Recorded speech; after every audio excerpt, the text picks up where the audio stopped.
नमस्कार साथियों, मैं पवन कुमार आप सभी का हार्दिक स्वागत करता हूं। साथियों, historical education and social YouTube channel पर आप सभी का स्वागत है। हम यहां पर तैयारी करवाते हैं आप सभी की एनटीए यूजीसी नेट जीआरएफ की। तो ना केवल एनटीए यूजीसी नेट जीआरएफ को क्रैक करने के लिए बल्कि आप हमें ज्वाइन कर सकते हैं साथियों TGT, PGT, first grade, second grade इत्यादि सभी प्रकार के कम्पिटेटिव एग्जाम्स को क्रैक करने के लिए आप हमारे YouTube channel historical education and social को ज्वाइन कर सकते हैं।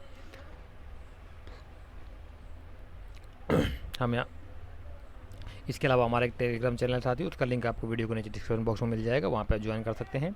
और एक हमारा व्हाट्सअप ग्रुप भी है, उसमें ग्रुप में ज्वाइन होने के लिए आप इस नंबर पर जो मैं बता रहा हूँ उस नंबर पे आप अपना नाम और डिटेल लिखकर मैसेज कर दीजिए, हम आपको ग्रुप में ज्वाइन करा देंगे। वो नंबर नोट कर सकते हैं व्हाट्सअप का हमारा, वो है 9250710079। ये हमारा व्हाट्सएप ग्रुप का नंबर है। इसमें आप ग्रुप में हमारे ज्वाइन होने के लिए अपना नाम और डिटेल लिख करके मैसेज कर देना, हम आपको ग्रुप में ज्वाइन करा देंगे। व्हाट्सएप ग्रुप की बात कर रहा हूँ, ठीक है। टेलीग्राम ग्रुप का नीचे लिंक मिल जाएगा वीडियो को डिस्क्रिप्शन बॉक्स में, वहाँ ज्वाइन हो सकते हैं। और हाँ, अगर आपको हमारा काम पसंद आता है साथी तो आप हमारी वीडियो को लाइक कीजिए, चैनल को शेयर कीजिए मैक्सिमम और सब्सक्राइब कर लीजिए। और हाँ, बेल आइकन को जरूर प्रेस कर लीजिए ताकि जब भी हम कोई नई वीडियो अपलोड करें यहाँ पर अपने चैनल पे, उसका लिंक जो है आपको तुरंत मिल सके। तो आज का हमारा फर्स्ट क्वेश्चन है। फर्स्ट क्वेश्चन कह रहा हूँ, सबको पता होगा हमारा जो फास्ट रिविजन चल रहा है साथियों, 1 by 1 chapter wise topic wise हम आपका फास्ट रिविजन करवा रहे हैं। एंशिएंट काल हमारा पूरा हो चुका, पूर्व मध्यकाल तक हम कंप्लीट कर चुके हैं, मध्यकाल तक हम आ चुके हैं, ठीक है। इसके बाद हमने मध्यकाल ड्रॉप करके दिल्ली सल्तनत और मुगल काल आपके लिए छोड़ दिया। अब हम उत्तर मुगल काल की तरफ चलेंगे। उत्तर मुगल काल और आपका क्या बोलते हैं मॉडर्न इंडिया, इसके ऊपर हमारा फोकस रहेगा। जो मेन टॉपिक है उसी को लेंगे हम, बाकी आप लोग देख लेना, ठीक है। तो आज का फर्स्ट क्वेश्चन कहता है कि जहांदार शाह सिंहासन पर बैठा मरणोपरांत किसकी डेथ के बाद जो जहांदार शाह सिंहासन पर बैठा था, बताइए।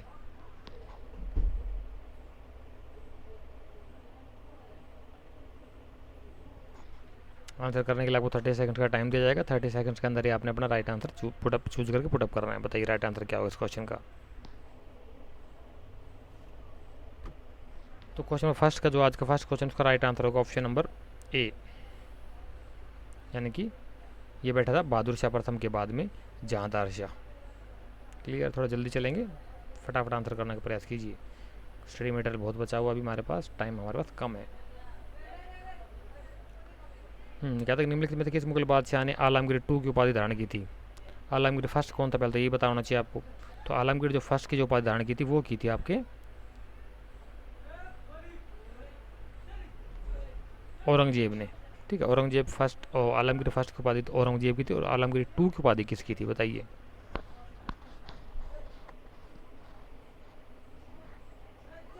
तो इसका जो राइट आंसर हो जाएगा वो होगा आपका ऑप्शन नंबर बी, मतलब अजीजुद्दीन।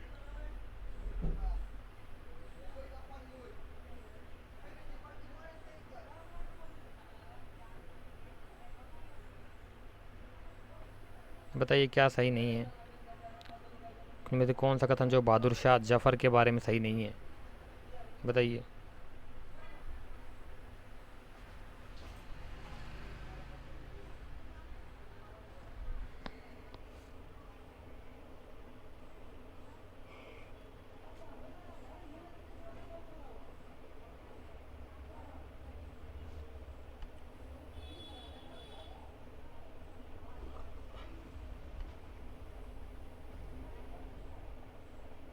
तो इस क्वेश्चन का जो राइट आंसर हो जाएगा क्वेश्चन नंबर थर्ड का वो हो जाएगा आपका ऑप्शन नंबर डी, यानी कि 1 लाख पूरी थी, 1 लाख से कम नहीं था उसका अमाउंट जो था पेंशन का, 1 लाख रुपये पूरा था। राजा राम मोहन राय की राजा की उपाधि किसने दी, बहुत इंपॉर्टेंट है ये।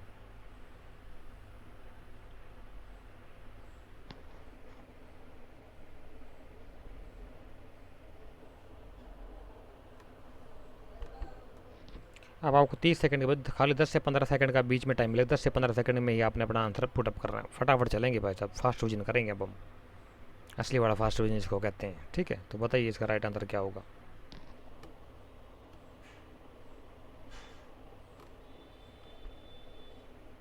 ये सबको पता होगा, ये दिया था मुगल सम्राट अकबर 2 ने, डी इसका राइट आंसर हो जाएगा। कहता कि निम्नलिखित में से किस मुगल सम्राट ने राजा राम मोहन राय को अपना दूत के रूप में लंदन भेजा भी था, और क्या बोलते इसने अपनी पेंशन बढ़वाने के लिए अंग्रेजों से अपनी पेंशन बढ़वाने के लिए राजा राम मोहन राय को दूत के रूप में इंग्लैंड के राजधानी लंदन को भेजा था पार्लियामेंट में, कि वहाँ पे जाकर जो था अनुनय करे कि उसकी पेंशन जो बढ़ा दी जाए।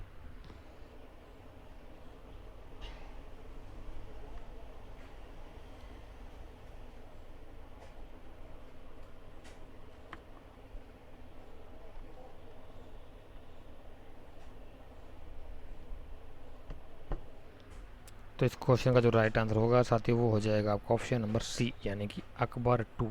इसी ने इसको वो दी थी।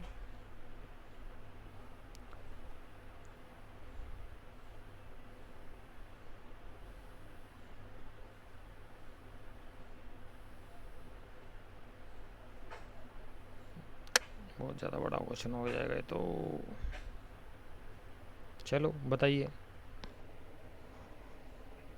क्वेश्चन नंबर 6, कथनों पर विचार करना है और मैच में करना है कि कौन सा युद्ध की संधि पहले हुई थी, कौन सी उसके बाद हुई थी। क्रोनोलॉजिकल ऑर्डर में लगाना आपने, क्रोनोलॉजिकल ऑर्डर में, समझ रहे हो ना। पहले कौन सा युद्ध की संधि हुई, इसके बाद कौन सा युद्ध और संधि हुई, इसके बाद फिर कौन सा लास्ट में सबसे कौन सा युद्ध और उसकी संधि हुई थी, बताइए।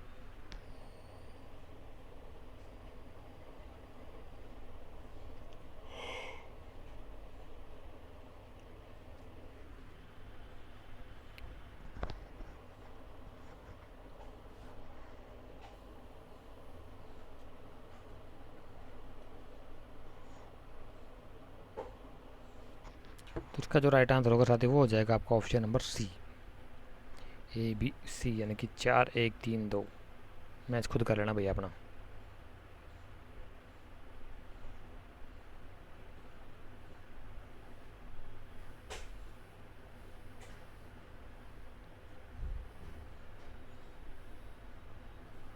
किले का नाम दिया और उनका संबंधित स्थान दिया हुआ। ये मैच मेकिंग का क्वेश्चन आगे फिर से आपका। बताइए, करिए मैच, इसको कैसे करोगे। कौन सा किला जो कौन से स्थान पर था।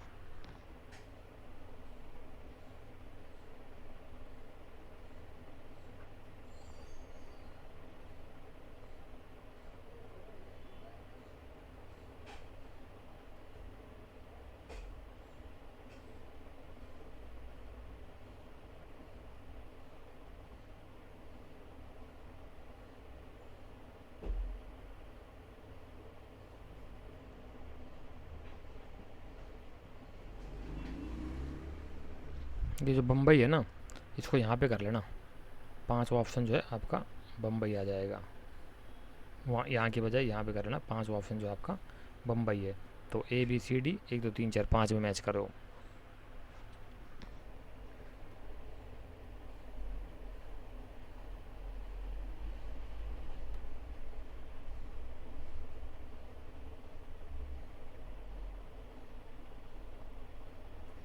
तो ये हो जाएगा आपका, इसका राइट आंसर जो होगा आपका वो हो जाएगा ऑप्शन नंबर सी। सी का मतलब है 2 3 4 1, यानी कि 2 3 4 और 1। इस प्रकार से आपका मैच हो जाएगा।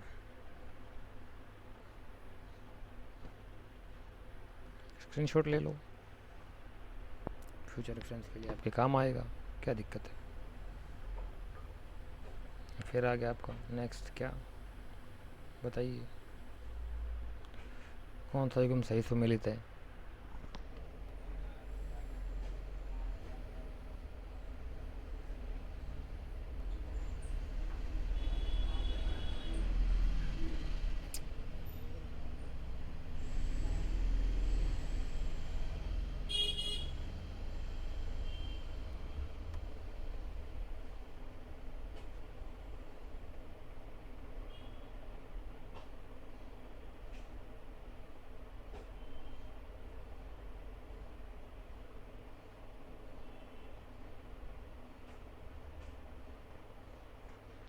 इस क्वेश्चन का जो राइट आंसर हो जाएगा वो हो जाएगा आपका ऑप्शन नंबर ए, यानी कि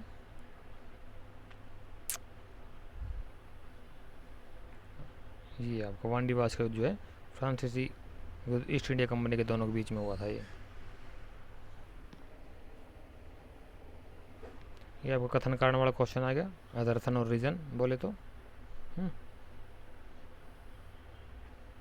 ये लो यार, मटेरियल बहुत है अपने पास, स्टडी मटेरियल बहुत दे देंगे आपको। शाह आलम II ने साम्राज्य के प्रारंभिक वर्ष में अपनी राजधानी से दूर व्यतीत किए। और आगे रीजन कहता है कि उत्तर पश्चिम सीमांत में विदेशी आक्रमण का भय लगा रहता था।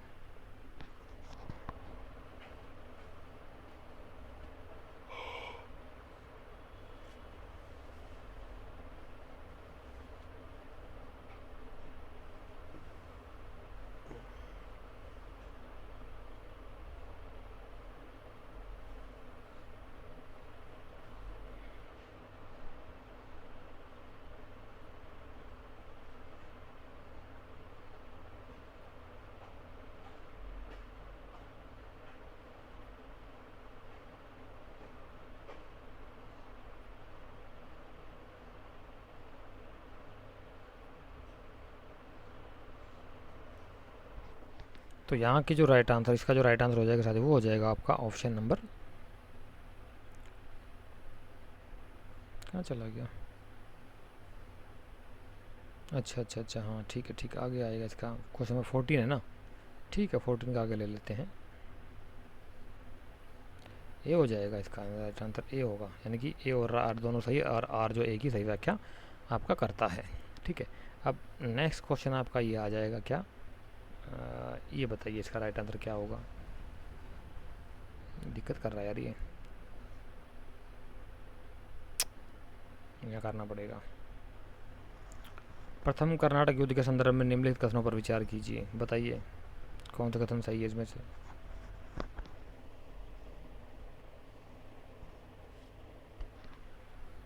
ऑप्शन तो नहीं दे रखे हैं इसके, इन कथनों में से कौन से सही है। अच्छा तो ऑप्शन दे दिए यार,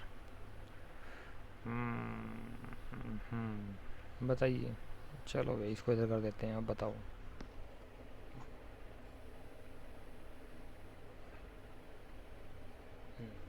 कौन कौन से पॉइंट्स जो हैं वो सही है बिल्कुल।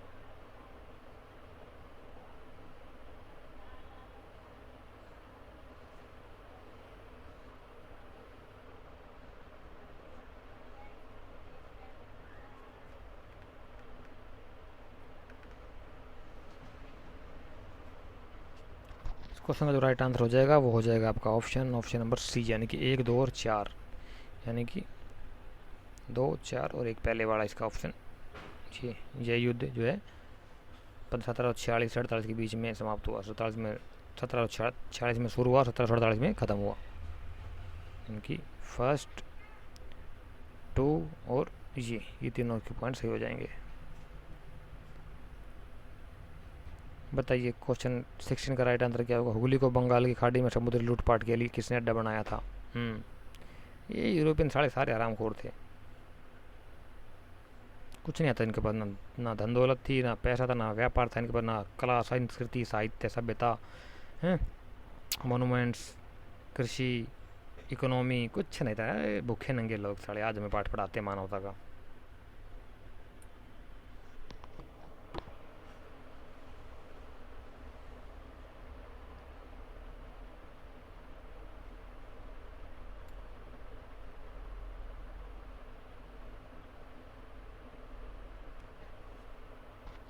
तो इसका जो राइट आंसर हो जाएगा वो हो जाएगा आपका ऑप्शन नंबर बी, यानी कि पुर्तगालियों ने हुगली में अड्डा बनाया।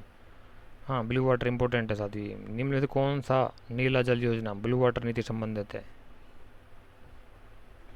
ये गवर्नर था ना, गवर्नर थे ये चारों ही। बताइए जरा कौन से यूरोपियन कंपनी के गवर्नर थे ये। Albuquerque de Almeida, Francis de Almeida, Dupleix, Robert Clive. Robert Clive तो अलग था खैर, रॉबर्ट क्लाइव तो ब्रिटिश ईस्ट इंडिया कंपनी का गवर्नर था ना, जो कि क्या बोलते हैं आपके ये बंगाल का गवर्नर बना था पहला, रॉबर्ट क्लाइव। 1757 में युद्ध लड़ा गया था ना, वो प्लासी का युद्ध, उसी की बात है, लेकिन 3 अलग हैं।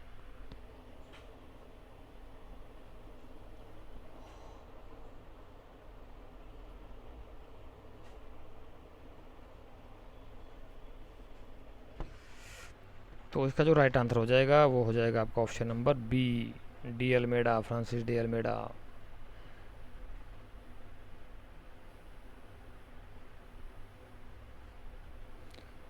भारत में यूरोपीय शक्तियों के प्रवेश के संदर्भ में निम्नलिखित में तो कौन सा कथन सही नहीं है? बताइए कौन सा कथन सही नहीं है।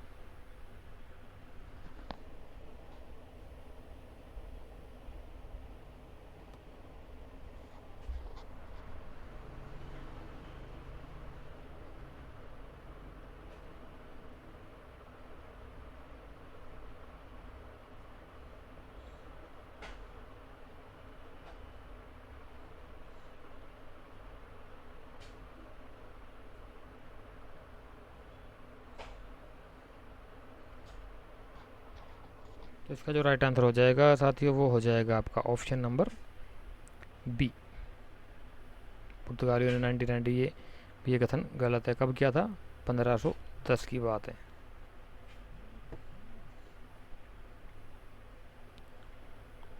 निम्नलिखित कथनों में से कौन सा कथन सही है? बताइए। Question number 19। ये देखना भाई, उधर दूसरे पेज पे चलना पड़ेगा, इसको अच्छे से देख लो फिर आगे चलते हैं।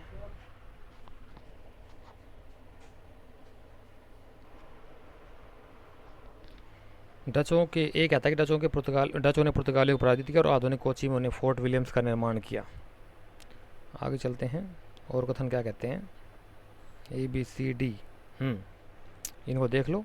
इनमें से हमने, अरे यार रुक जा भैया,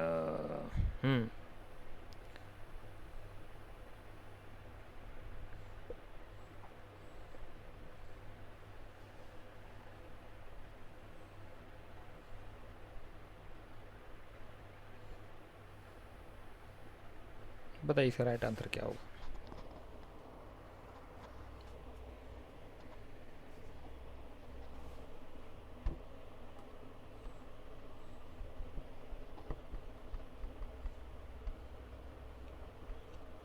तो इस क्वेश्चन का जो राइट आंसर हो जाएगा साथी वो हो जाएगा आपका ऑप्शन नंबर ए, यानी कि पहले वाला ही ये सही है, बाकी दोनों गलत हैं। अच्छा, मैच मेकिंग करो भाई। मैच मेकिंग वाला क्वेश्चन आ गया। ए बी सी डी, कौन से स्थानों पर कौन कौन से कंपनियों का अधिकार था। एक तरफ स्थान दी और एक तरफ उनसे संबंधित कंपनियां दी हुई हैं। तो कौन से स्थानों पर कौन सी कंपनियों का अधिकार था ये बताना आपने। बताइए।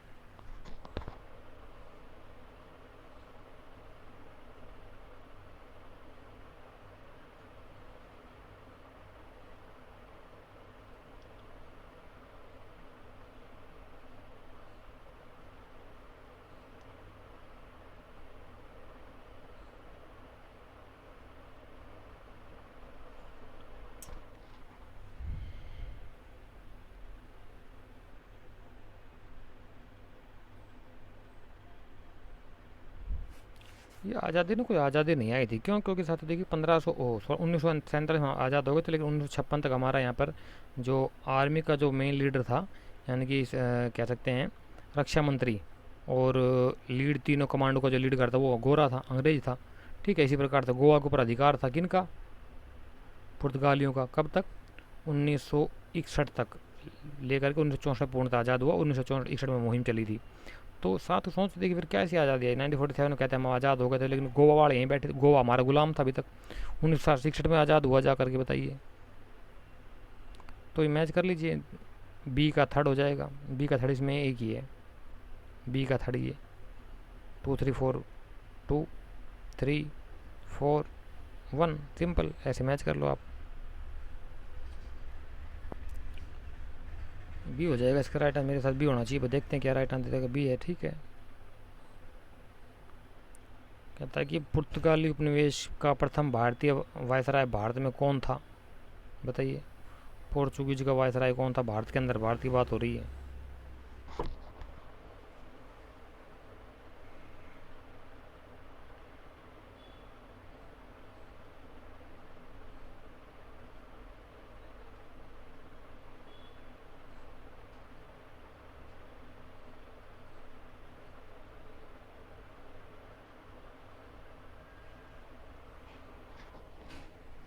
तो क्वेश्चन नंबर 21 का जो राइट आंसर हो जाएगा वो हो जाएगा आपका ऑप्शन नंबर सी, यानी कि डियाज। पूरा नाम क्या था इसका, कमेंट में बताइए।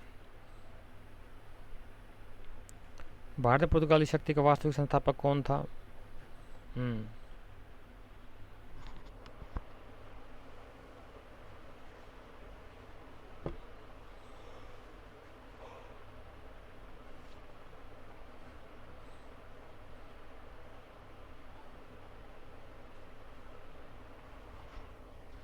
तो क्वेश्चन नंबर 22 का जो राइट आंसर हो जाएगा साथी वो हो जाएगा आपका ऑप्शन नंबर ए, यानी कि अल्बुकर्क ये था।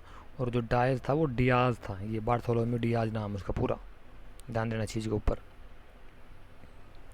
किस यूरोपीय समुदाय ने भारत के साथ प्रथम व्यापारिक संबंध स्थापित किया था? हाँ,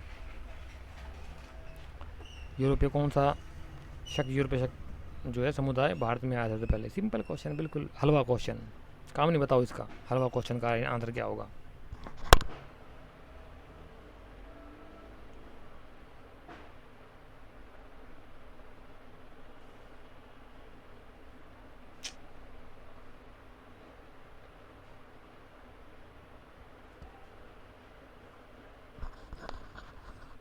तो क्वेश्चन नंबर 23 का जो राइट आंसर हो जाएगा साथी वो होगा आपका ऑप्शन नंबर डी, यानी कि पुर्तगाली। सबको पता है वास्को डी गामा आया था, कब आया था? 1498 में। कहाँ पर आया था? कालीकट में आया था। दोबारा कब आया था? तिबारा कब आया था? 3 बार आए थे। पहली बार में इसको 60 गुना मुनाफा हुआ था, यहाँ से सामान ले गया तो वहाँ जाके बेचा, 60 गुना मुनाफा हुआ। 1502 में फिर दोबारा आया, एक बार फिर आया, फिर तो हमला ही करके आया, पूरी फौज पलटन लेकर के आया था अपने साथ में, कब्जा करने के लिए। आराम खोर, देखो हद हो गई बताओ। वो बेचा जमोरिन ने, वहाँ का जो शासक था जमीरुन कालीकट का, उसने इसको आश्रय दे दिया, उसको शाबाश दे दी। इसने आराम खोर ने क्या किया, उसी के ऊपर हमला कर दिया। अरे हद हो गई यार बताओ, कब्जा करने के लिए। उन्होंने फिर मार मार भगाया इनको।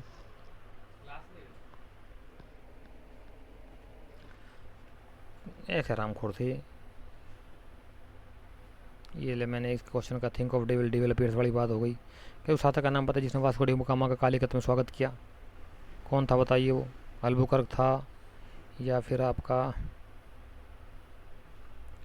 डॉन गैल्मेडा, गैस्पर कोर्रिया, या जमोरिन? ये मैंने बता ही दिया तो क्या इसका बोलूँ अब मैं, जमोरिन था वो। जमोरिन हालांकि वो राजा का ओरिजिनल नाम नहीं, ध्यान रखना, ये उसकी उपाधि थी। जैसे बादशाह होता है हैं हमारे फारसी में बादशाह बोलते हैं, सुल्तान बोलते हैं, है ना? तो इसी प्रकार से वहाँ की साधारण भाषाओं में वहाँ के राजा को जमोरिन कहते थे। उसका नाम नहीं था, ये उसकी पदवी थी एक तरह। ध्यान रखना चीज़ का, बहुत इंपॉर्टेंट फैक्ट बता रहा हूँ आपको, कोई नहीं बताया, कहीं नहीं मिलेगा लिखा हुआ। कहता है कि बंगाल की निम्नलिखित फैक्ट्रियों में से एक जो पुर्तगाली द्वारा स्थापित की गई थी वह थी, कौन सी थी? पुर्तगालियों ने कहाँ पर स्थापित की थी अपनी फैक्ट्री? बंगाल की बात हो रही है। वो गला बैठ गया, पानी पीता हूँ पहले।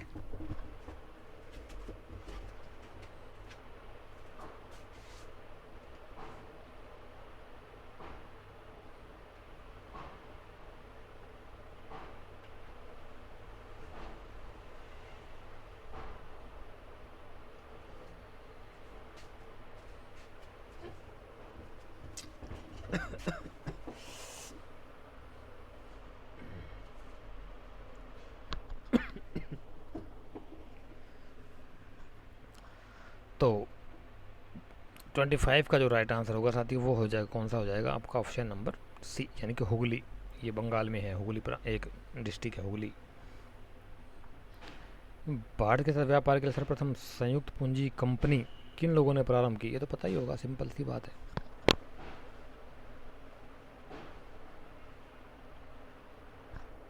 संयुक्त पूंजी कंपनी बोले तो अब ये जी इसको पायल को समझ नहीं आएगा। हमारे स्टूडेंट, इंग्लिश मीडियम की स्टूडेंट है पायल, जो कि कलकत्ता वेस्ट बंगाल से है, बंगाली बड़ी फैमिली से बिलोंग करती है वो, पायल छेत्री। तो ये ज्वाइंट एसेट कंपनी होगा इसका पूरा, फिर इंग्लिश में देखा जाए, ट्रांसलेशन करें ना, ज्वाइंट एसेट कंपनी। संयुक्त पूंजी कंपनी किन लोगों ने प्रारंभ की थी? तो इसका जो प्रारंभ किया था ये किया था आपके ऑप्शन नंबर ए, यानी कि डचों ने।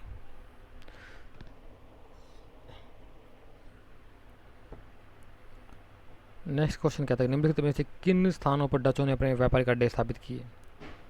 डचों की बात हो रही है, कहाँ कहाँ पर स्थापित किए थे डचों ने अपने अड्डे, यानी कि व्यापारिक कंपनियाँ और कारखाने कह सकते हैं, व्यापारिक कारखाने या व्यापारिक अड्डे की बात है।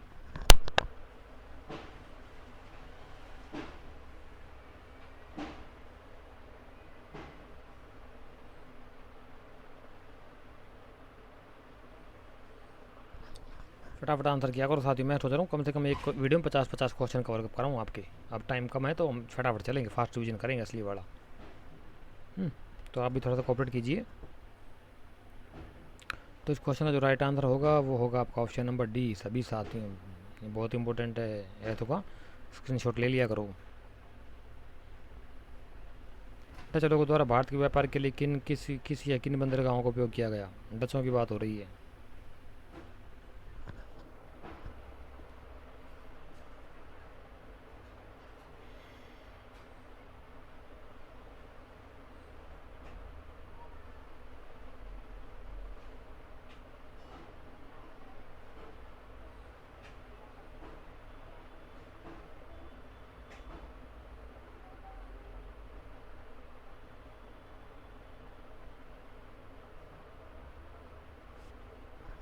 तो इसका जो 28 का राइट आंसर हो जाएगा आपका ऑप्शन नंबर डी, यानी कि इन सभी का ABC तीनों।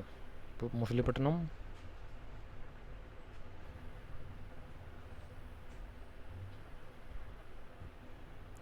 मछलीपट्टनम, पुलिकट और नागपट्टनम, तीनों का आ जाएगा इसका। बंगाल में तो कौन सा कारखाना डचों ने स्थापित किया था? डचों द्वारा स्थापित किया बंगाल में पहला कारखाना कहाँ था स्थापित किया था उन्होंने? डचों की बात हो रही है। पहले क्वेश्चन आ चुका नहीं ये तो मेरे ख्याल से।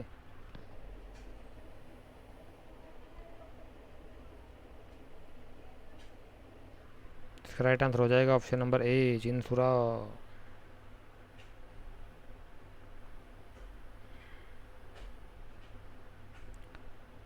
तीन ये कुछ ऑप्शन और बताता हूँ आपको। बताइए, भारत में पुर्तगालियों ने सर्वप्रथम अपना दुर्ग कहाँ पर निर्मित किया था? हाँ, पुर्तगालियों ने अपना कारखाना व्यापारिक अड्डा कहाँ स्थापित किया था? गोवा, कोचिन, अंजी दीव। मालदीव तो सुना, ये कौन सा द्वीप आ गया? अंजी द्वीप, ये भी एक आइलैंड है।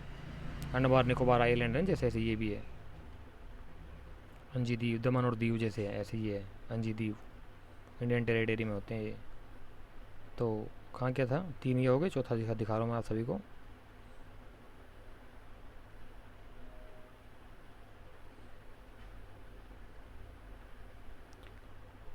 कैनानोर नहीं, क्रैगनानोर होगा। क्या होगा? क्रैगनानोर। कैनानोर लिखा हुआ मिल सकता है कहीं पे, क्रैगनानोर है वैसे ये, क्रैगनानोर, ध्यान रखना। इसका राइट आंसर हो जाएगा आपका ऑप्शन नंबर बी। बी बोले तो कोचीन। अरे अरे अरे अरे अरे अरे रुक जा भैया, खैर देख लेना यार, अब आगे चलते हैं। कहता है कि किस मुगल सम्राट के काल में इंग्लिश ईस्ट इंडिया कंपनी ने भारत में सर्वप्रथम कारखाना स्थापित किया था? हाँ, इंपॉर्टेंट है, सिंपल क्वेश्चन है ये तो, कह सकते हो आपकी खोया क्वेश्चन है। हलवा तो नहीं कह सकते, खोया क्वेश्चन है, खोया।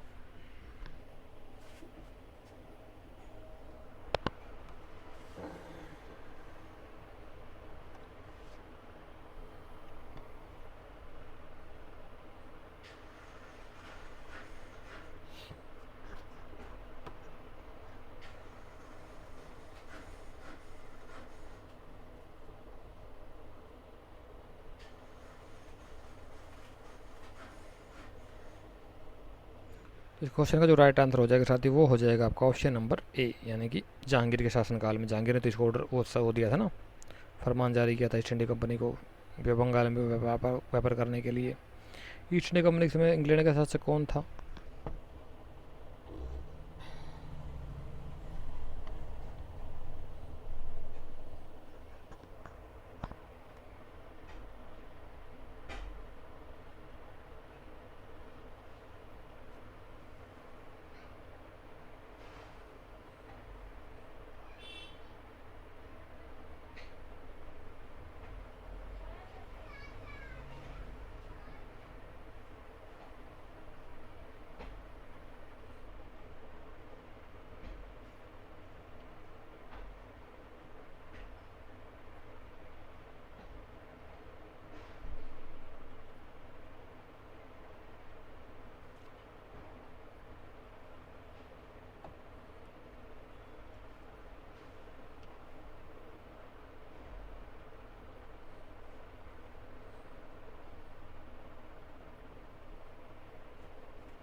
तो इसका जो राइट आंसर हो जाएगा वो हो जाएगा, सबको पता होना चाहिए, एलिजाबेथ फर्स्ट। जो अब जिनकी मृत्यु हुई है, इंग्लैंड की सम्राज्ञी जो इनकी डेथ हुई है, उनका नाम क्या है पूरा बताइए ज़रा। अभी हाल ही में दिनों में डेथ हुई ना इंग्लैंड की सम्राज्ञी का, तो उनका नाम बताइए क्या था। क्या था कि निम्नलिखित यूरोपीय व्यापारिक कंपनियों में से किसने सूरत में सर्वप्रथम अपना कारखाना स्थापित किया था। बहुत इंपॉर्टेंट है, उत्तर भारत की बात हो रही है, उत्तर पश्चिम भारत की।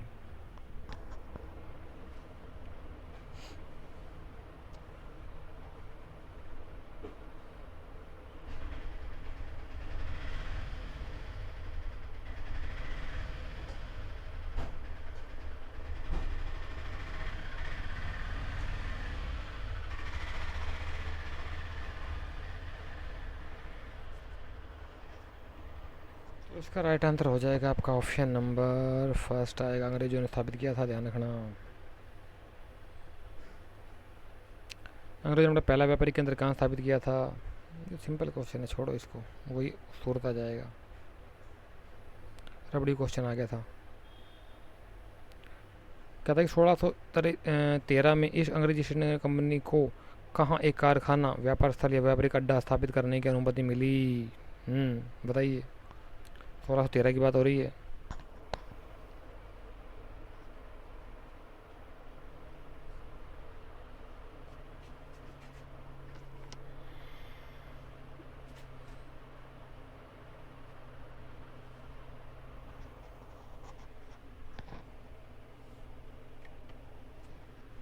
तो इस क्वेश्चन का जो राइट आंसर हो जाएगा वो हो जाएगा आपका ऑप्शन नंबर डी, सूरत।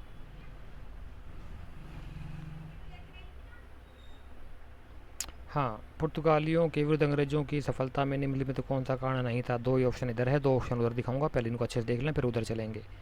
ये कहता है कि पुर्तगालियों के घटते घटते संसाधन, भारत में पुर्तगालियों की बढ़ती अलोकप्रियता, या फिर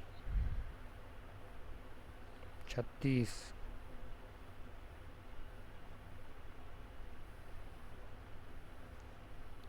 अंग्रेजों की नाविक शक्ति, मुगलों एवं अंग्रेजों के पारंपरिक संबंध। क्या सही नहीं है। पुर्तगाली क्यों हार गए थे, क्यों भगा दिया पुर्तगालियों ने सबसे पहले इनको।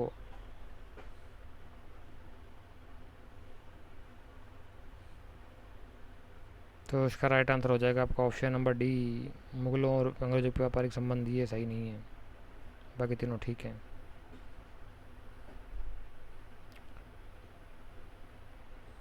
कहता है कि भारत में ईस्ट इंडिया कंपनी की सफलता का राज क्या था। बताइए, क्या कारण था जिनसे कि ईस्ट इंडिया कंपनी भारत में राज करने में सफल हुई।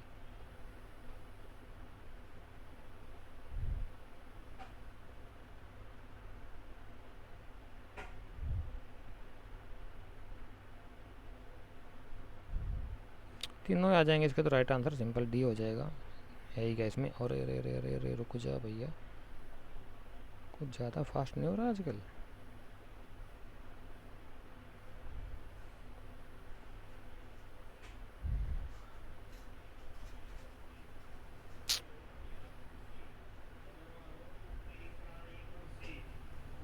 आगे कहता है कि निम्नलिखित में से किस एक शासक ने ईस्ट इंडिया कंपनी को दीवानी प्रदान की थी। हाँ, दीवानी प्रदान कर, दीवानी मतलब वो वहाँ के बंगाल के वो दे दिए थे ना, जमींदारी उगाही के राइट्स दे दिए थे इनको। दीवानी प्रदान कर दी थी। सालाना वो एक निश्चित मोटा 20,000 रुपये थे शायद, 20,000 रुपये, पता नहीं कितने थे, ज़्यादा जहाँ तक मेरे ख्याल 20,000 रुपये थे अमाउंट ले करके साल भर का ठेका दे दिया उनको, भाई तुम उगाओ यहाँ का रेवेन्यू टैक्स कलेक्शन जो है। और भाई साहब क्या अंग्रेजों ने वहाँ पर अत्याचार किए। फिर उसके बाद तो ये आराम खोर थे, मतलब दूरदर्शिता का अभाव था हमारे यहाँ के लोगों में ना, लंबा नहीं सोच सकते थे। अंग्रेज तो लंबा प्लान करके चलते थे, कहाँ धीरे धीरे करके आप कब जाएंगे। ये सोचते यार टंटा खत्म चढ़ा, हमें एक बार देते हैं ठेका, फिर मकान का ठेका नहीं देते हैं, दिहाड़ी बनाओगे तो आपको परेशान करना पड़ेगा, कभी ये नहीं कभी ये लाओ वो लाओ। तो क्या करते लोग, ठेका देते हैं मकान, भाई ठेकेदार इतना पैसे देंगे हम तेरे को, मोटा अमाउंट इकट्ठा तेरा सिर दर दिया, लेबर ला सामान ला जो करना तेरा काम, बात खत्म। ठीक है, तो इसका जो राइट आंसर हो जाएगा वो हो जाएगा आपका ऑप्शन नंबर सी, यानी कि शाह आलम 2।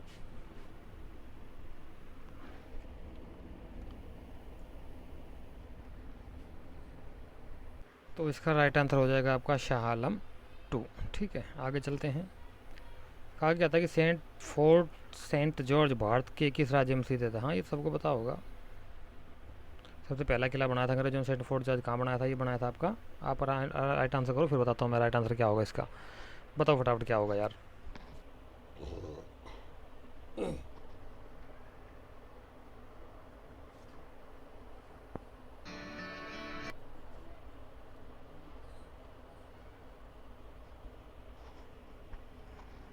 इसका राइट आंसर हो जाएगा आपका ऑप्शन नंबर बी, यानी कि तमिलनाडु की राजधानी चेन्नई।